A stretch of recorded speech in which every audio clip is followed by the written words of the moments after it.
Hi, I'm Jonathan Allen. I'm going to talk to you today about a world Christian view from the perspective of the book Learning from the Stranger by David Smith. He has several sections in the chapter, and this is chapter 6 review. Intercultural learning is what he talked about having three parts: preparing, being on the encounter, and how do we disconnect. Prepare by studying about the culture, learn the language.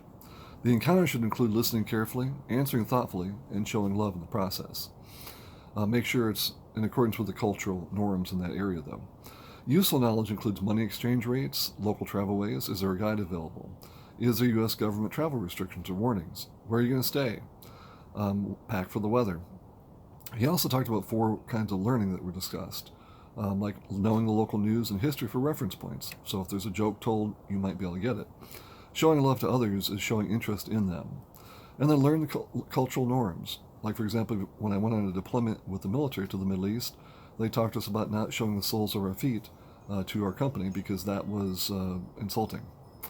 3 is be aware of communication issues. Speaker Carl Flagg at the Royal Ranger National Conference talked about a visit to the Palau Islands and going with a group of men leaders to the community house for a leader meeting. There they sat for about 2 hours and nothing was said. After he'd asked why, and he said, when you ask somebody or talk to somebody, there's an expectation you want something from them. That was a cultural norm. Burns, Shoup, and Simmons talk about communication being complex and contextual. God communicates with actions and words both. Holbeck discusses global businesses being successful when the company encourages communication and understanding diversity among team members who may be from different parts of the world. 4 is awareness of our own culture so we don't become a pain to those around us. Don't be or those hosting us. When I went to Colombia to visit some missionaries, the missionary brought back a bag of something, and I found it was a bag of eggs. There in that culture, if eggs are cracked, they put them in a plastic bag and then sell them. That way there's no waste. And they tasted the same. Another major section was some useful kinds of ignorance was the title. When we visited Okinawa, we found an A&W and found that refills were not free. You had to pay extra for a second drink. Some ways of growing spiritual is another section. Humbleness starts us on the way to learn. Don't be the know-it-all.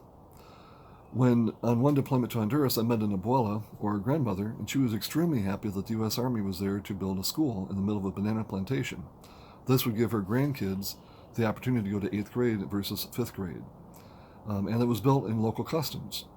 Brick, metal roof, and the chalkboard was concrete with chalkboard paint. So local materials could be used. Another one is encountering cultural others. Show a willingness to learn by be willing to ask questions and do it respectfully. Truth and consequences was another section. Be careful of that a cultural behavior is not looked at as being non-Christian. Just because it's not American doesn't mean it's a non-Christian culture thing. It can be a different and still be a Christian or acceptable cultural norm.